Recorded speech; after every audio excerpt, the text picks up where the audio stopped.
I'd like to start the City of Laconia City Council budget meeting for May 22nd, 2023. Before we go any further, though, I'd ask Councilor Felch if he'd be so kind to lead us in the Pledge of Allegiance. To the flag of the United States of America and to the republic for which it stands, one nation, under God, indivisible, with liberty and justice for all. Thank you, Councilor Felch. You're welcome. We're joined this evening by our recording secretary and city clerk, Katie Gargano, and I'd ask you to please call the roll. Counselor Cheney, Here. Counselor Susie, Here. Counselor Haynes, Here. Counselor Felch, Here. Mayor Hosmer. Here. Thank you. We're also joined at council table by City Manager Kirk Beatty and Finance Director Glenn Smith. Agenda item 6A is the department budget presentation from the Water Department, and I request Ben Crawford, Superintendent, come on up and join us. Thank you. You're welcome. Welcome. Nice to have you. Nice to see you. You as well. So again, another year. Another year of budget talks as far as the water department in relation to the city.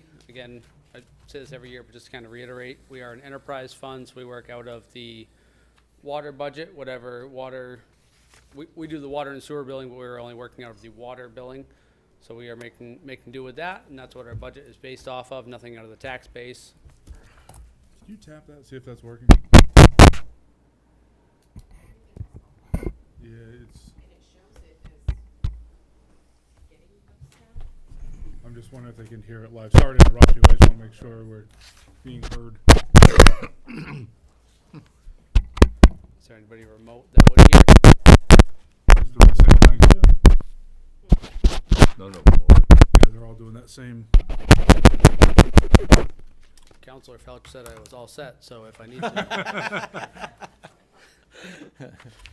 He was right, apparently. So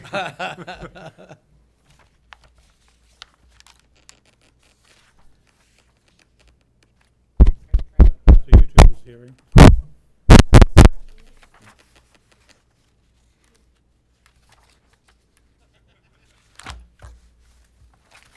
Open all the windows and we'll yell, so people can hear us.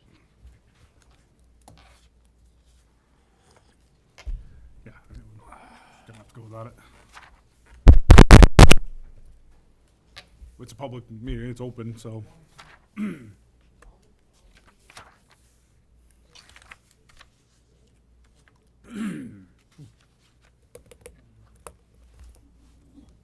Sorry, man. No, you're fine.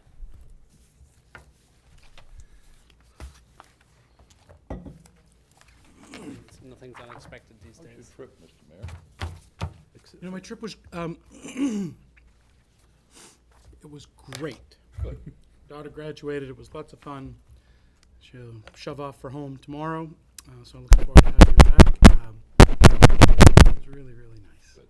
Yeah. Good. Thank you for asking. Oh, she's gonna go to work. She does that. She is a worker. She is a worker, that's for sure.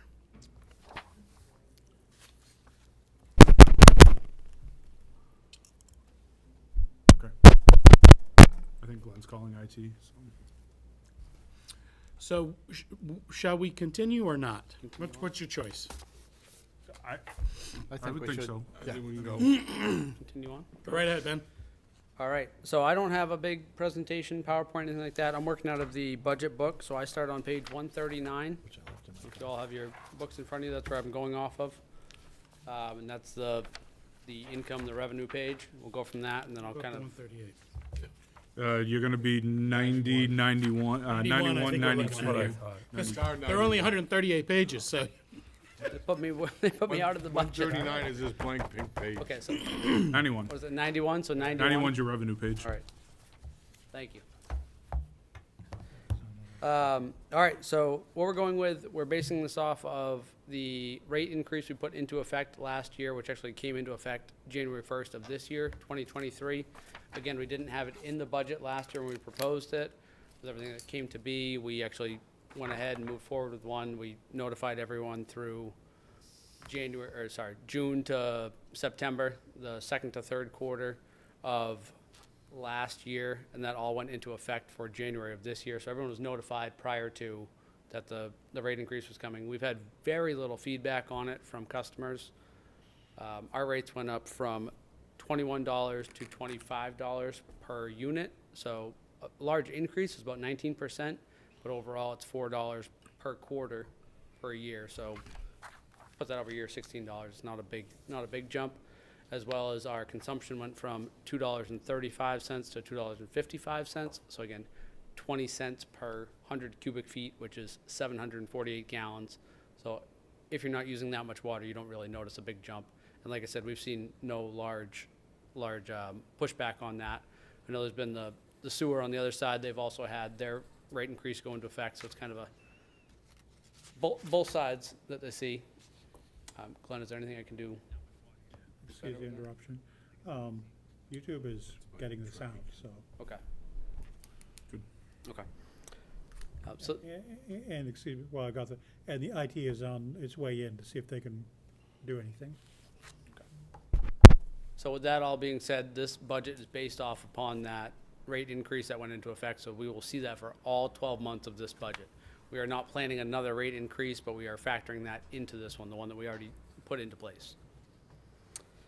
So if we look at our water revenues, again, the biggest one, the first line on our page, the water billing residential and commercial, we went up about 13% on that. We jumped up from 2.45 million to 2.78. So a large jump there. That's where we see most of our increase in revenue.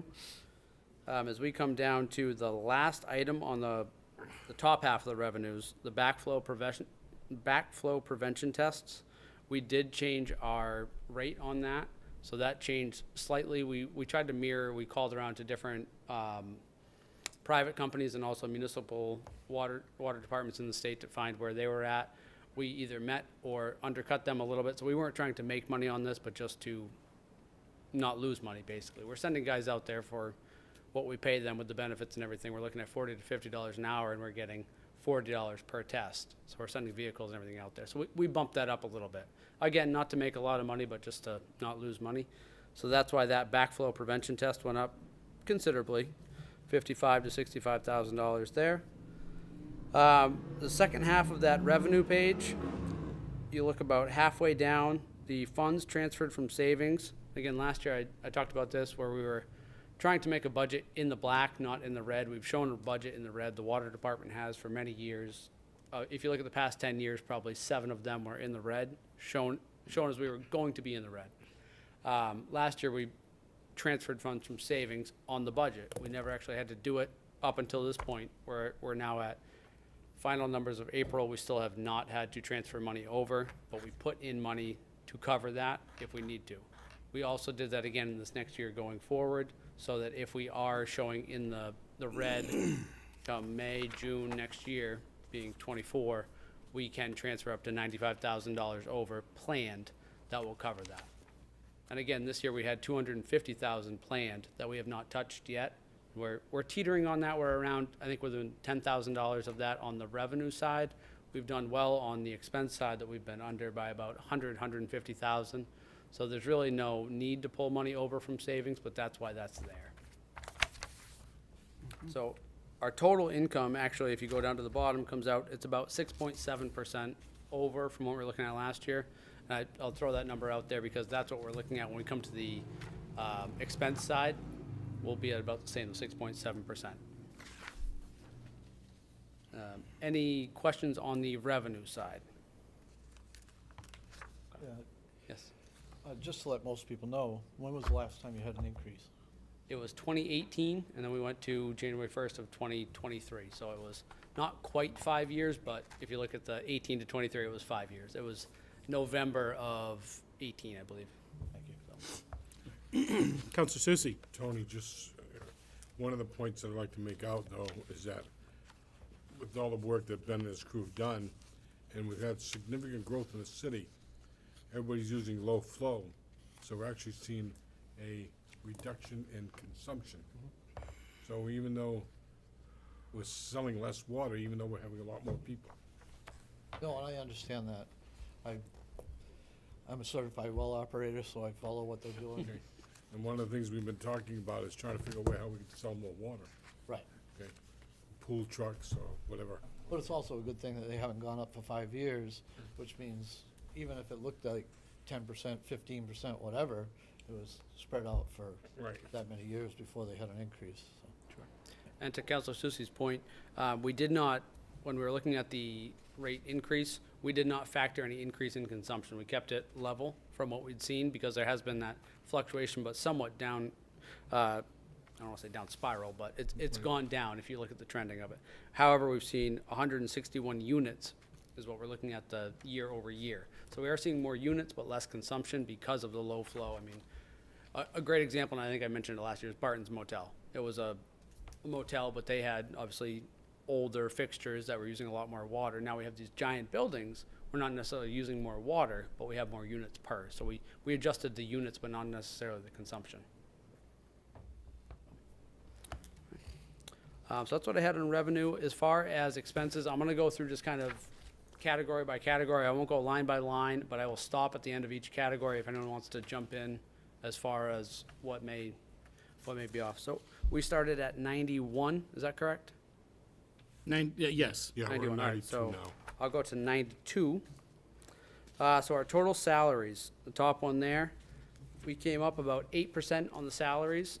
Reason there, we matched the 3%, which we talked about with the city as far as non-union employees. We always try to match what the cost of living is for non-union, so we matched the 3% there.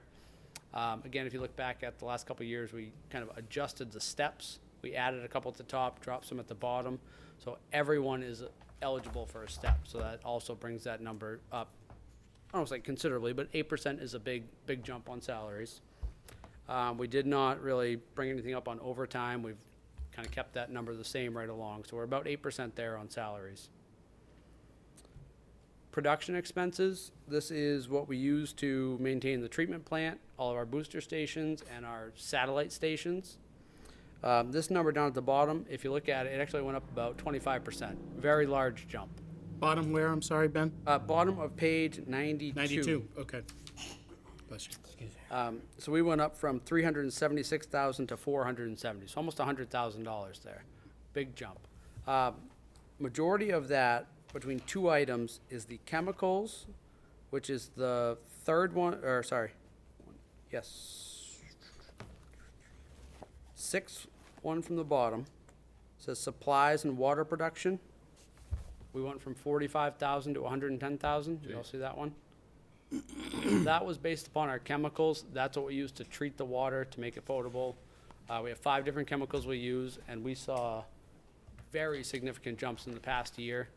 Now, I know Bob's looking at me because we had some talks in between. So when we budgeted for this back in October, November, we didn't know what the costs were gonna be. We knew they were skyrocketing, so we budgeted for them. Since we approved this budget as the Board of Water Commissioners, we joined the, I wanna say it's New England Chemical Consortium. So it's a group buying chemicals, that it includes Manchester, Concord, anywhere up to, there's some places in Maine, Conway, I believe, is in it. So kind of this, and also it's based out of Andover, Mass. So it's also the southern Mass area down there, which has gotten us a much better price when you're looking at it. So we're looking in that maybe to 80 to 90,000 for chemicals. So it's still a jump. It's gone up, but not to the 110,000 that we have in the budget, where we jumped that number up 60%, or well, 60,000. We're looking at maybe 30 to 40,000 is what we're looking at now. So that's one that we're looking at. We put in the budget. Obviously, it looks significant for sure, and it will be no matter what we do. But that number is not going to be as great as it's shown here. Reason being is we already approved this budget. That's how everything kind of put together. And I will get to that too as we come to our, I'm blanking on the name, but what you kind of have the surplus. We have that. We usually put that in the budget as the surplus budget that we would have. I'll flip the page, but it's what we would have as the kind of the excess. We spread that amongst other items, so that was also put into our chemicals and our power, the things that we weren't not sure of, that have now kind of made their way out. Sorry, I got off a little track there, but the power was the other one. So if you look at that, like I said, we had about 40 to 50,000 there that jumped way up. our power, oh, look at that, I'm on the line. We also had our power at the treatment plant and our main building, which is our main pumps that pump up to the treatment plant. Those are our two biggest users.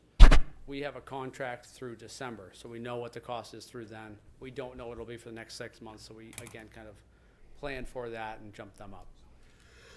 So total production expenses, like I said, they've gone up almost 25% in this budget. We're hoping to save some on the chemicals with that consortium. And that's the plan there. We won't have to take as much back out of savings to make the bottom. Exactly. So again, where it's all on paper here, you know, they'll ebb and flow as we go through what we can save on and not spend on.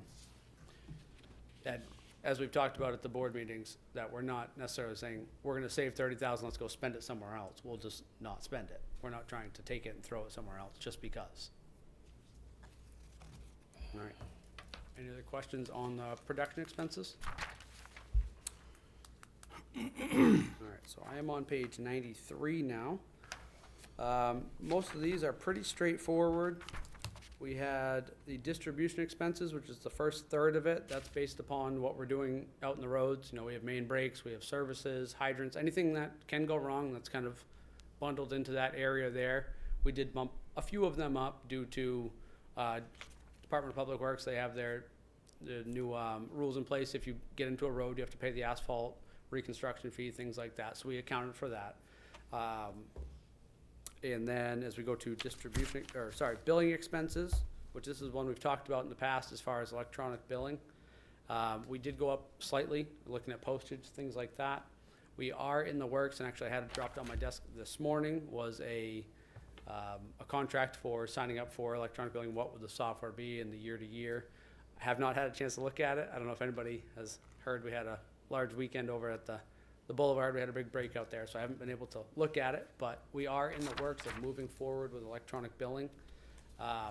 We did have, we're able to move basically the bill format from, it was a much longer piece of paper. It was a specialty piece of paper that had to be folded over, sealed, to an 8.5 by 11 PDF. So we're looking at just kind of getting to the new structure of this is what we can do.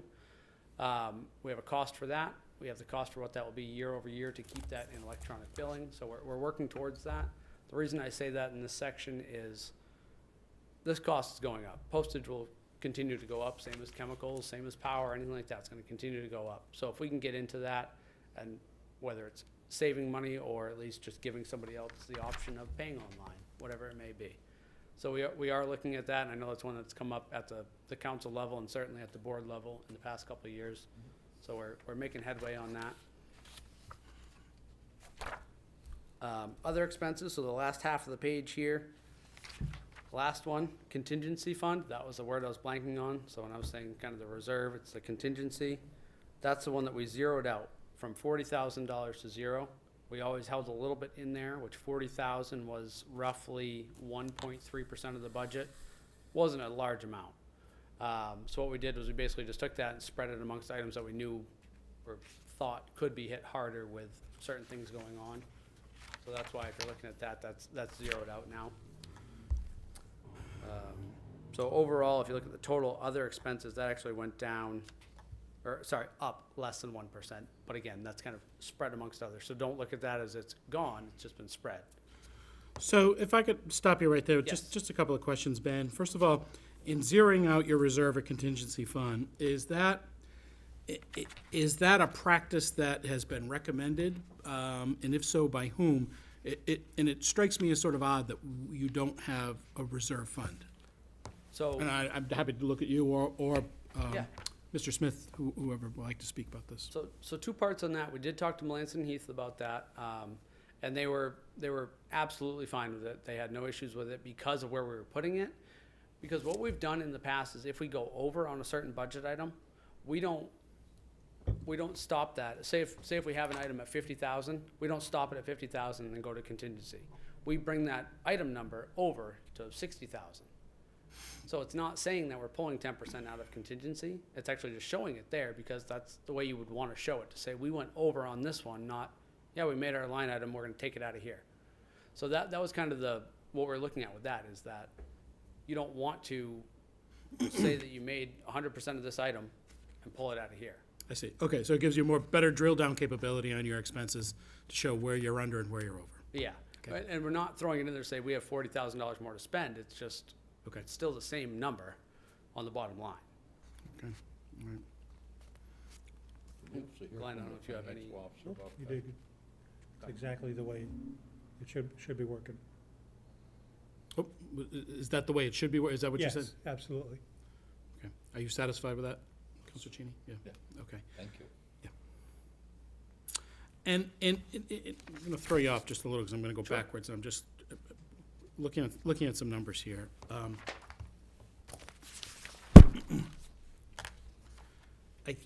It seems to me, and I'd be interested in your opinion on this, that when I look at things, and I'll go back to page 91, we look at things like labor sold, inventory sold, income from meters, water testing income, backflow prevention tests. I really appreciate the fact that you're saying it costs you more, apparently, on a backflow test, prevention test, than you are actually receiving from the person who requested it, correct? So this is a seek to balance it out.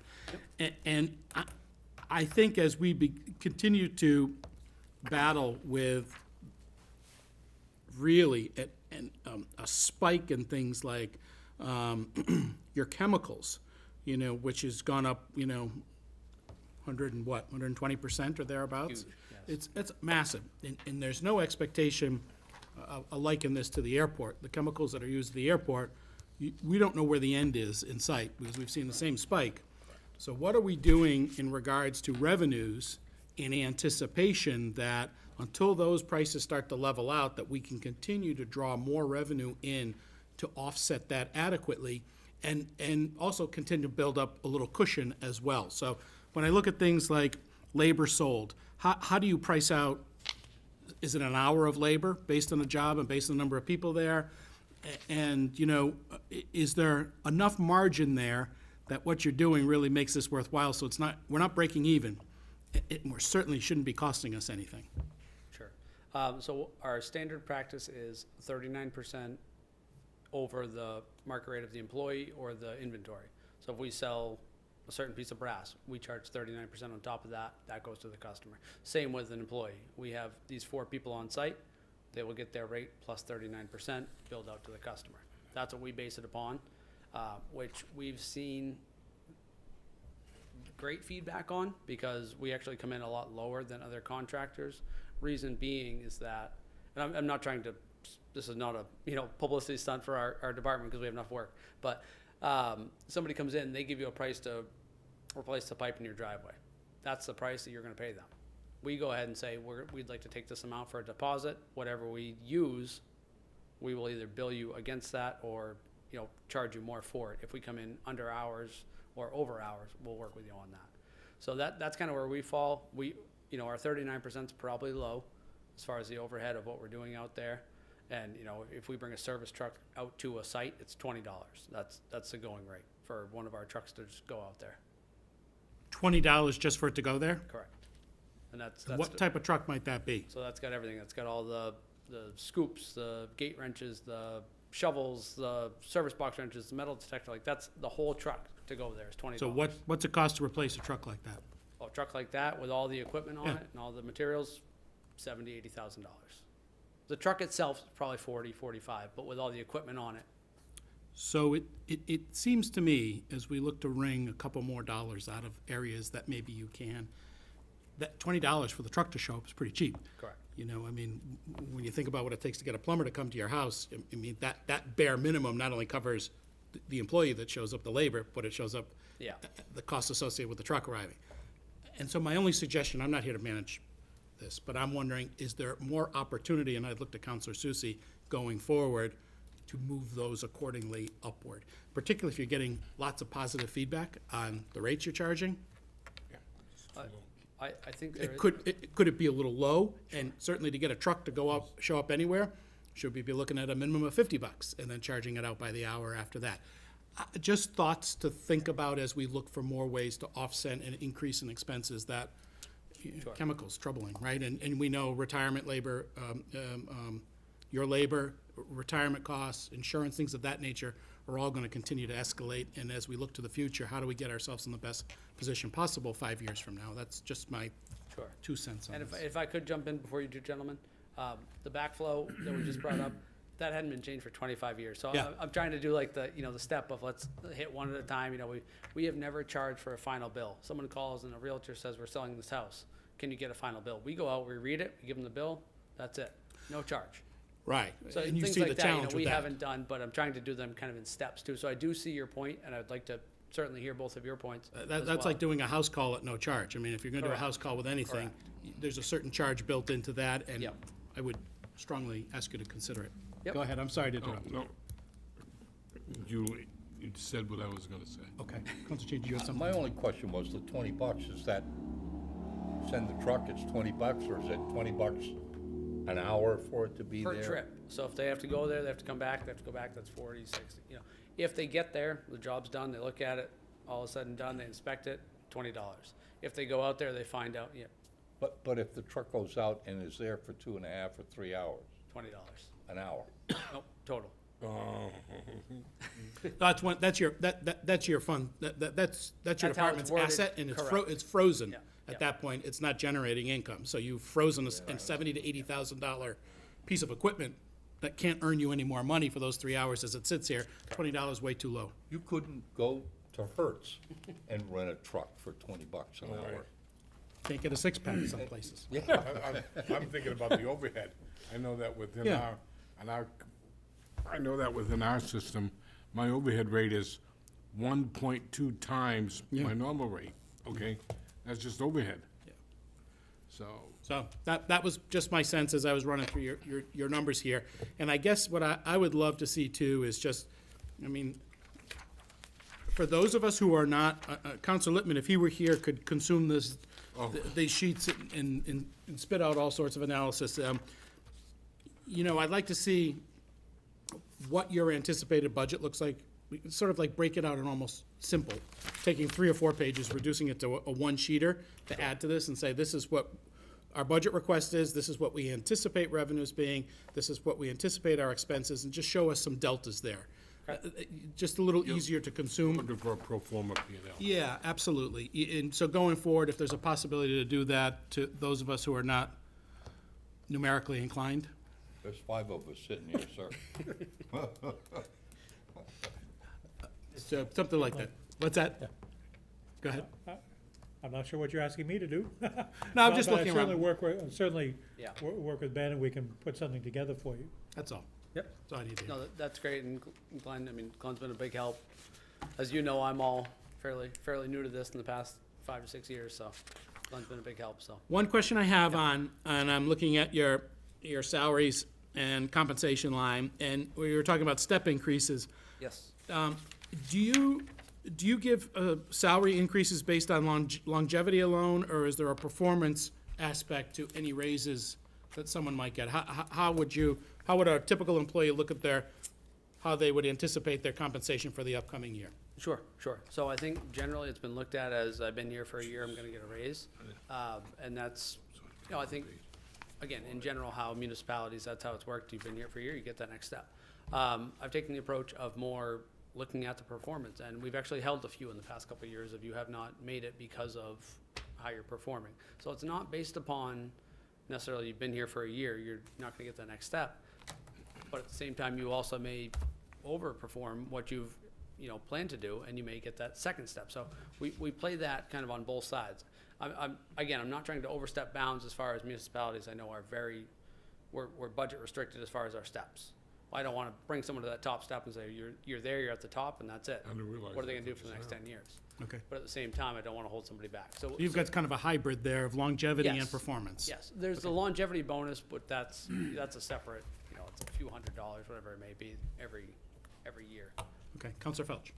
Yeah, I know you've lost a few people lately, in the past. I'd like to just to hop in on that, just because there have been, and I don't mean to step on toes at all, there's been a lot of postings for jobs at the water department lately. We've lost one person, and what happened was we lost a higher tier person. We filled from middle tier to higher tier, lower tier to middle tier, and now we're trying to fill that lower tier. So there have been 4 postings in the past 4 months. No, and But, being in and out of there, Yes. Yep. I see you change once in a while. But my question was, is there any incentives to come on board? Is there any incentives to stay for a long time? nothing more than the standard municipality, again, we come in at we always try to get in at the lowest end of the steps, but we also have the same vacation, sick time, personal time, same as again, non-union city employees. We're not a union department. So we're working off the same basis as that. There's really no larger incentives. We did add, and with the salaries where it did jump up a little bit, we did add incentive for call time to, again, kind of match what the Public Works Department had of, you get $25 a day for basically holding the pager. I know no one has a pager anymore, but you're on call for that day, you get $25. So that's about the only incentive for the call time. It's So other than that, And I it's, have noticed that you fill positions pretty well. Do you have any, to pay for training? I know with your being certified, there's different levels that you need to be certified at. yep. The only training we have not jumped to provide for is CDL at this point. We've provided for all waterworks trainings, whether it's distribution or treatment. We've provided for all classes. If they take the test and they pass it, they will get reimbursed for it. So you do have to pay for that the test, which is $50. If you pass it, we reimburse. So there's no cost there. The only thing we have not jumped to, like I said, reimbursed for is CDL license. Okay. I know most of those answers, but I wanted other Yeah, people to. yep. And the reason being is, and I'm not trying to pin anybody against anybody else, but starting wage at the water department for a CDL laborer is slightly higher than Public Works. So when they're looking at reimbursing, that's one reason why. Thank you. Yep. Thanks, Ben. I'm sorry to have, go ahead, Mark. Counselor Haynes, excuse me. Ben, is there anything that's showing up in the water? I know a lot of stuff is showing up in groundwater, but is there anything showing up in water that raises any concerns? We've seen very little of anything that comes in the water. And we've actually been told that our raw water is cleaner than some, bacteria aside, cleaner with total particles in the water, cleaner than some that they send out in distribution systems. Okay, great. So we've actually been very, very fortunate in that respect. Okay, thank you. Ben, let me throw something else that's non-germane to your presentation. That's why I'm here. Every time I look at a water cooler in this building, I have spent a lot of time I'm not laughing when I at was you. on the Water Commission. Yep. The water is crystal clear and clean and good. I often wonder why we have water coolers around here. And I think to myself, why does not the Laconia Water Commission have coolers and jugs? And that becomes part of, but, I asked Scott the same question.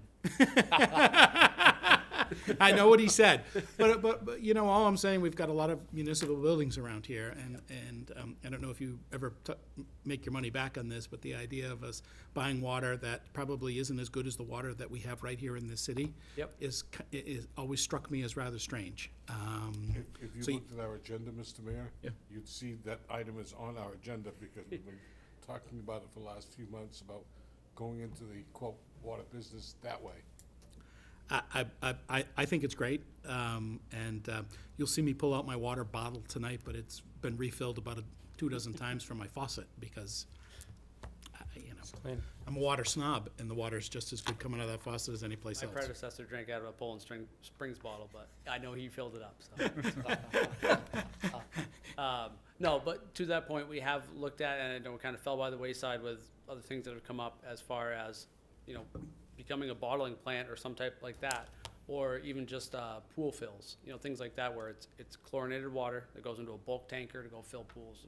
In the springtime, it's once a year, but that type of, what else can we do to sell Sure. water, not just Sure. through the tap? Yeah, and again, as we anticipate a rise in costs and low flows with the appliances in houses and homes right now, Sure. I just always struck me as a ripe idea for some industrious person in the water department. No, Anyway, Sure. that's a great idea, because being a well operator, we have situations where all of a sudden our well might have some problems or get dried out or whatever. we need water delivered to service our customers, so. We'll make a special rate just for you, Tom. Huh? No, and I'm talking, there's a lot of wells around here, so it's not just me. Well, there are, and we know that in some parts of the city that they're dry. Right. Drier, getting Exactly. drier, and that's unfortunate. Council Cheney. The last question I have, and I guess it's as much us as anybody, but at the state, we always had to put in the years of service per position, and I wonder if we could add that in future years, not just to the water department, but to all. Years of service for individual employees there? Well, Sure. he's listing individual employees, good. by and large, and Yeah. Because you have this sheet where it's got the steps and the, you know, the titles. Okay, but you look for actual years worked. yeah, how many Okay. years they've been Sure. with you. I mean, they may have been, you know, a laborer for 5 years, but they've been an equipment operator for 15 years. You know, they still have 20 years on the job. That makes sense. Okay, thanks. So while I interrupted you, had you completed your presentation this I was gonna evening? go through capital at least, would be the next one I'd wanna jump to, if, you know, if no one has any other questions on other expenses. We matched, so bottom line is we were 6.72 on the income increase and 6.78 on the expense increase. So we matched that to make it even right across. So we're about a 6.7% increase on the expenses. But I'd like to at least go through capital and just kind of give a rundown on there. We had obviously some very, very current events that came Yeah, up. it's 6:38 right now. We have one more presentation after you, so I don't want you to leave something out that you think is important, but on will your go- capital stuff, maybe we can single out the highlights on it and what you hope to achieve. Sure, so we started on Page 91. This would 95. be 95. Okay, thank you. So capital budget, I had very similar on the top half of, these are a lot of our longstanding ones, you know, the first half of that top half is things we do year over year, the meter replacement, the pump replacements, those just kind of stay in there. If we come down to the kind of the second half there, we had the treatment plant exterior upgrades, everyone see that? Yep. That was more pavement, we had some roofing work we wanted to do. We made a decision at the Board of Water Commission that we're gonna basically hold on that until we really know we need to do something. We're not trying to jump in and do stuff too soon, because we're trying to hold as much back as we can until we need to. Same with the truck, the next one, it's got low miles, it's an older truck, but again, we're not trying to jump out and just buy a truck because it's old. We're gonna see if it can last us a couple more years. The wet well rehab, again, I think I spoke about this last year, was basically our main tank down by the water on Pogus Bay that we need to rehab, and that's our one pumping well, basically, to go up to the treatment plant. Tank mixer, that's similar to what we've done before. We're trying to get mixers in all our tanks to circulate the water. Smaller ones for the treatment plant. Only thing I wanted to touch upon real quick was our projects. We have 4 projects there: Appleton, New Salem, Opeechee, and Belvedere. All of those were put in there not necessarily because Public Works is completely destroying those roads and they're gonna rip them up and rebuild them. So those are ones that they may do, they may not, so we put those all in there as something we may do. Again, I don't mean to harp on very recent events, but this past Saturday, we had a large break on Weirs Boulevard in a section that we had not planned on replacing. So we may start to look at pulling funds from these projects that don't necessarily have to happen to the ones that are more pressing. So that could change. I just want to kind of throw that out there. But again, we won't go past our budget of what we have here. We'll use our reserve funds, grants, whatever we need to do. But that's a very important main to us. It pumps everything from there to the Weirs tanks, to the Lighthouse tank up in Meredith Bay, all the way down to Fun Spot. It's a very important main out there, so we want to take care of that one. Okay, Mr. Mayor, can I ask of one course. Well, just one question, Ben. I know that we've been talking at the board about a new pump station possibly up near Briarcrest, Yep. okay? So yeah, That would be an above-ground pump station, right? it would. So again, I'm not trying to take over time for anybody else, but if you were to go out 107 towards Gilmanton, you go under the bypass, just there on the right, there's kind of a little pull-off. We have an underground pump station right there that serves all of the Briarcrest development and actually then backfeeds out Hounslow Ave, out to Wesley Woods off of the end of Guilford Ave out that way. That's all underground. It's 30-plus years old. We've had issues with rusting pipes that are underground, condensation, things like that. So we're in talks with DOT, because they own the land, of bringing that above ground, basically constructing a pump station above ground. Certainly not a small feat, because we have to maintain that one while we're building a new one. It's a, it serves an 850,000 gallon tank. It's a big feat, but that's one we're looking at. Not happening immediately. Again, a couple years down the road, we're looking at the state revolving loan funds, things like that. Where can we get money from somewhere else? Because that's a easily $1 million plus project. So, Just wanna make you aware, that's all. I promise to make this quick. Have you heard from the big people who are looking at the state school? Have they given you any idea what their needs might be? we did, so we met on Friday, fairly briefly, but they kind of gave an overview of the whole lay of the land, what they were looking at. And the gallons per minute, what they were looking at, or gallons per day, was still similar to what they were looking at. I would think that the 1 million gallon tank, or even a 750,000 would suffice. We haven't got to that point yet. This was more of a, what structures would be there, and we hadn't got too much into the infrastructure piece. But what we'd done is we did a flow test on the hydrants in that area, and we have the capacity with the piping currently to supply more than what they would need. So we would be able to supply a pump station and a tank up there. It's just a matter of what they would need in the ground. Any further questions for the superintendent? Ben, thank you very much for your presentation, for your work there. Yeah. And I encourage you to come back, not just in budget season, but I'll be here in a couple minutes. We got another one on the agenda, so. it's good to have you here, and it's good to get an update, so All right. job well done, thanks. Thank you, guys. Thank you, everyone. Moving right along to item number 6B, department presentation for Laconia Public Library.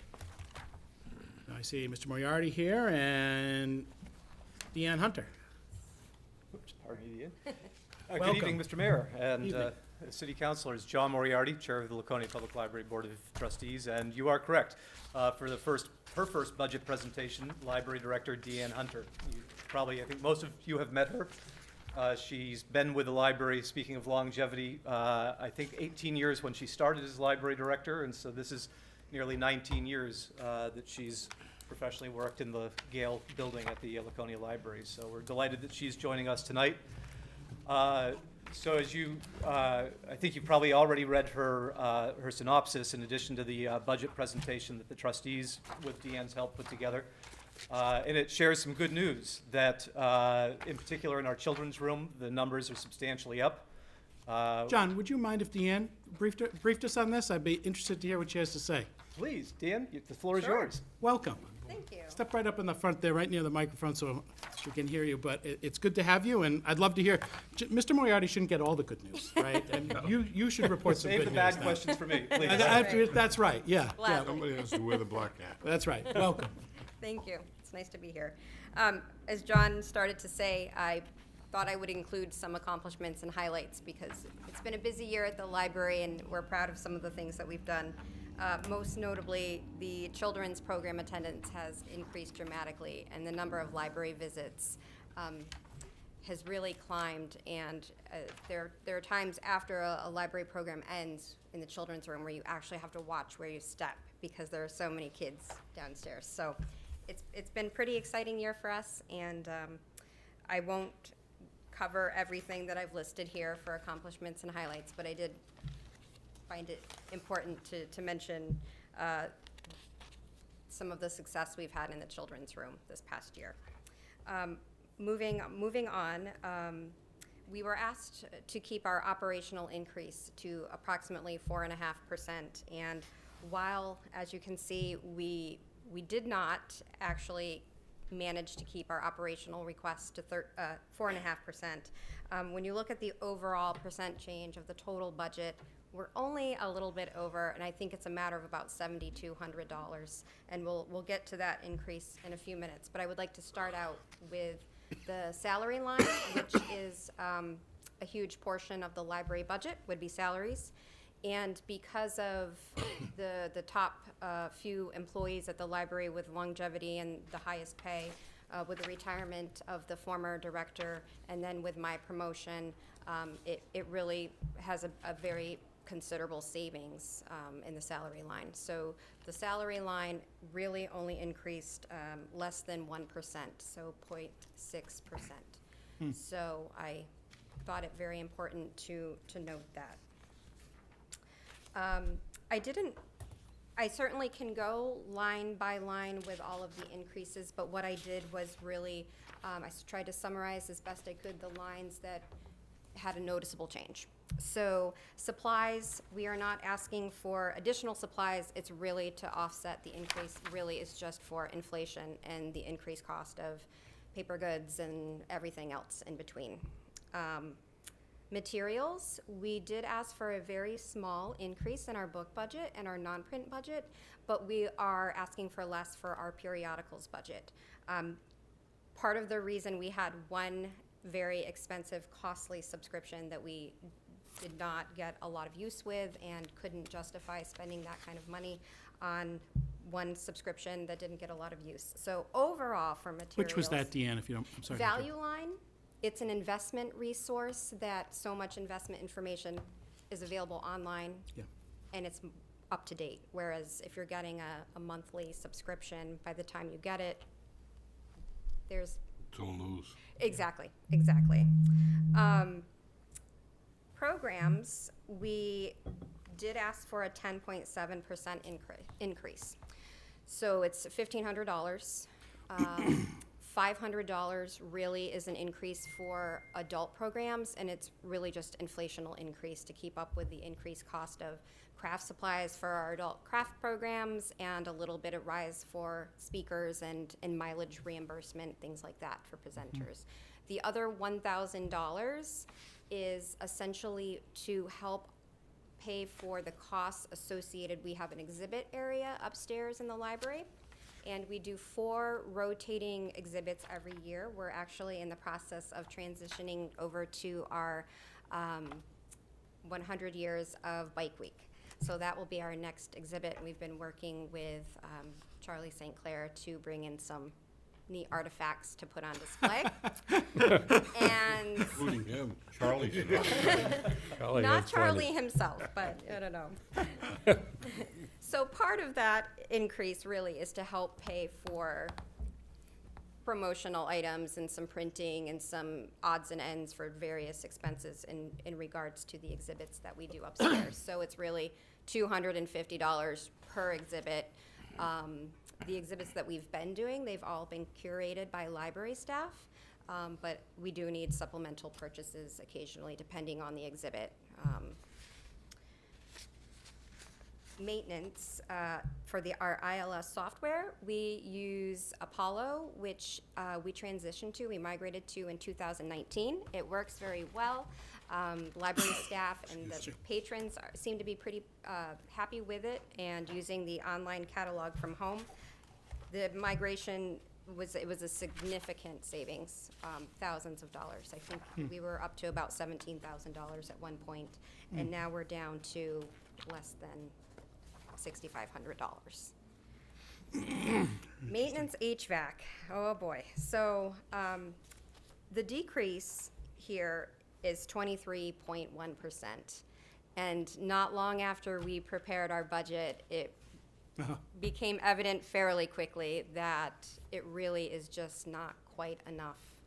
I think for many years we were budgeting for preventative maintenance. And now, in addition to the preventative maintenance, we have an 18-year-old HVAC system at this point in time. And we're finding we need more repairs in addition to the preventative maintenance. So on that line, Deanne, which is 481, 235, maintenance HVAC, Yes. so coming across, it's 12,000. Are you saying that that's not enough? That is not enough based on what we've experienced this particular year with preventative maintenance costs alone. So last year, the budget was $15,600, and that included the replacement of a compressor for our chiller. And so we thought it would be safe to bump that down a little bit since we hopefully will not be purchasing another compressor this year. That being said, we really have run into several repairs this year. Currently, we are $7,500 over our HVAC line. So what do you want from, what do you think you need on that line? You're at 12, are you saying 19.5? I think 19.5 would be a That's what much you more would request. accurate Okay. picture. Yes.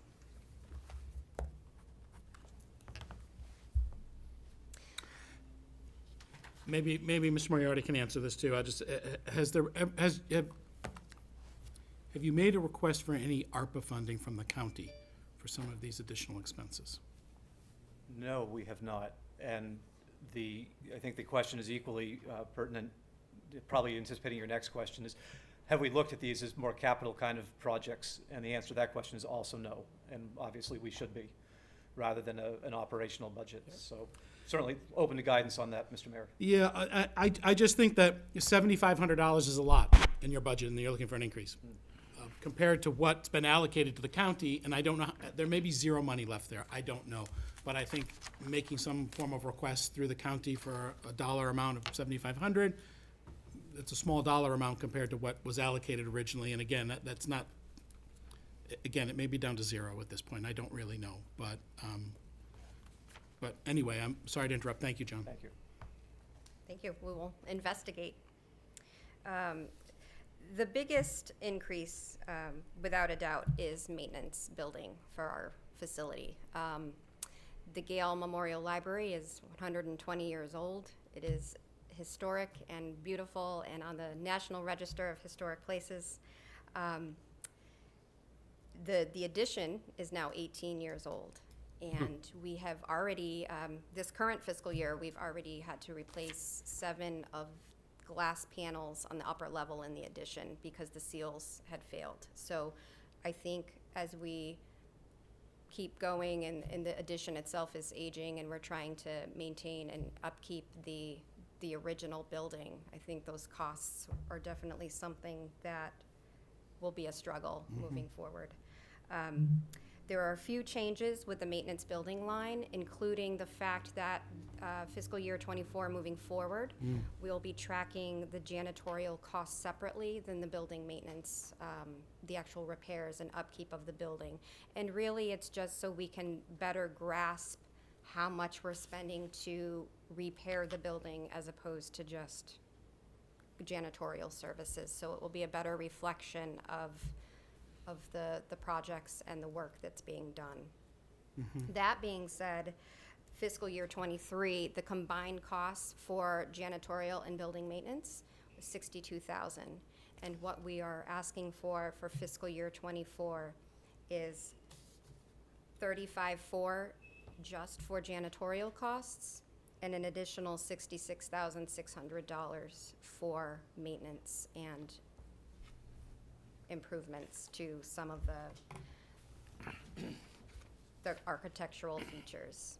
Okay. Mr. Mayor. One second, yeah, sure. Okay, Counselor Susie, go right ahead. I have a question. Some of these things you just brought up, and what I'm reading on the next page, okay, and this is probably to both of you. Wouldn't this be part of like an overall review of capital that would be needed for the whole library? And maybe it's something that we either looked at as a bond or whatever it is, how will we roll it in together or how we take care of it? It's, On the other, you know, you may recall that we did the bonding for the edition, the 2004-5 edition. So we're coming on the final I think that was a 20-year bond that we did back then, so we're in the final 2 years of that. And so we actually are trying to collect those numbers and look at what the immediate stabilizing projects are that we need to look at, but they're, on the other end of that, we are scheduled to have a consultation with the architect who did the renovation back then. Stu Roberts out of Somerville, Massachusetts is scheduled to be back on campus, who hopefully is going to help us move through that process of separating out real capital projects, because there are some, just off the top of my head, the main library chimney, which is granite clad, that's what I see here. that's a significant project. The Main Street granite steps, which are interlocked with the structure, is a second fairly substantial issue, and the third is stabilizing the Allen block wall on the Church Street entrance. Those three projects alone are potentially significant projects, so we're trying to get a handle on that. And to your point, I think the only answer is going to be looking at that from the capital side. Yeah, because I look at these pictures and the descriptions here, I wouldn't want to see get any worse, and water is, much as the last gentleman, okay, Ben was bringing water, we love water. In this case, I don't like water. Parking lot doesn't like, parking garage doesn't like water, does it? Yep. It's a dirty term in this chamber. I apologize. I forget I said it. I'm sorry. Trying to throw gas on a fire here, you know. Yeah, yeah, right. Anyway, I would Counselor just Felch. Yeah, so- After Counselor Susie, if you've finished. I'm done. Okay, go right ahead. So being liaison, they're being very kind at the things they're mentioning, because they do have a lot of smaller items like stained glass windows when the wood rots out. It's not cheap to get that stuff replaced. And there's many other small things that need to go along with that, so. Yes, and in addition to that, you know, when you're working with historic buildings and stained glass and slate roofs and, you know, chimneys and granite, it's harder to find skilled artisans to actually work and do the project. And with that comes a steep price tag, because you're paying for specialty materials as well as a specialty craftsman that actually knows how to deal with and work with these materials to ensure that they can withstand the test of time and withstand the elements. So it has been definitely a challenge, and we're working very hard to ensure that the building is properly cared for. Just last week, we had a building envelope expert that we located through the New Hampshire Preservation Alliance. A forensic building envelope specialist. Yes, he's actually testified nationally. He's an expert in copper and slate and granite, and he was on site with his drone, and we're anxiously awaiting his findings so that we know what we really are looking at, and we're hoping that some of the repairs and improvements we've made have made a difference, and he can guide us in the right direction to ensure that the problem is really remedied and we can move forward and finally scrape the children's room and paint the periodicals room and get it back to the grandeur that we all know the library to be, so. Did you, oh, I thought you were raising your hand. John, just a comment, and the librarian also. You know how we all feel about that building, so ASAP on any repairs that need to be done. Yes, sir. Thank you. Counselor Cheney. Thank you. I want to echo what the mayor alluded to with ARPA funds, but also to suggest to you that effort should be made to look at historical preservation funds and everywhere, lift up every rock you can to see about grants and other things to help us. But I agree with Counselor Haynes, fix the damn thing. It is the advantage of having a reference librarian as your director, in terms of finding information. Good, good. We interrupted you a couple of times there, Madam Director. Would you like to continue at all? I was really, I'm pretty much done going through the lines that I wanted to highlight.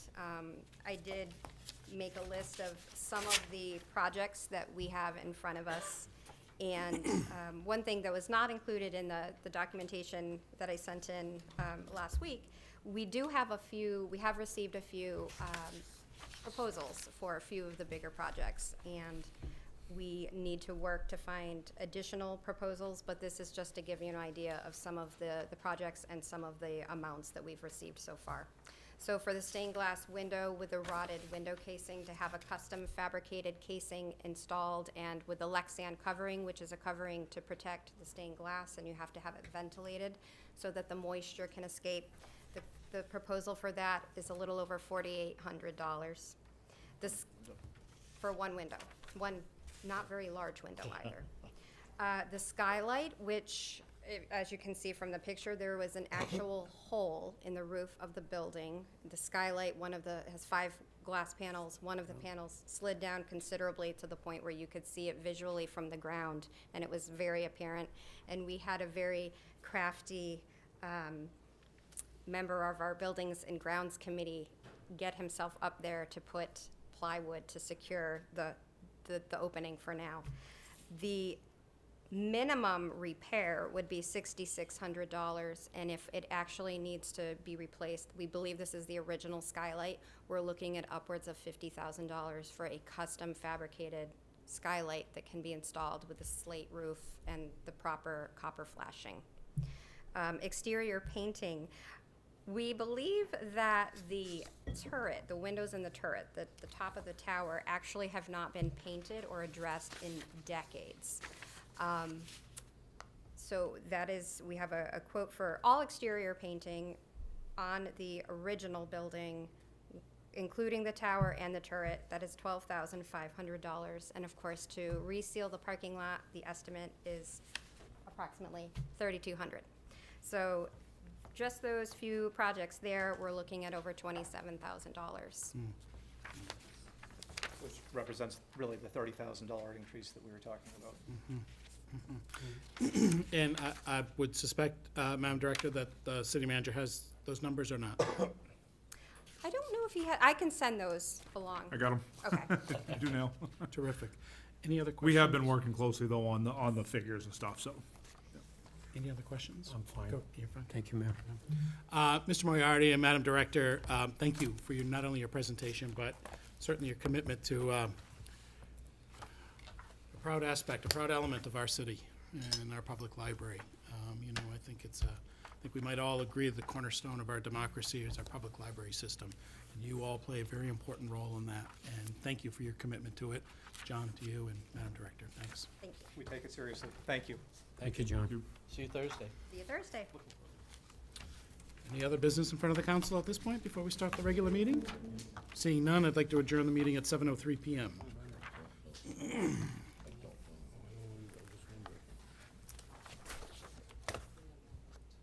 Sure. Anyone else need a moment? It doesn't hurt. Coffee, Ron.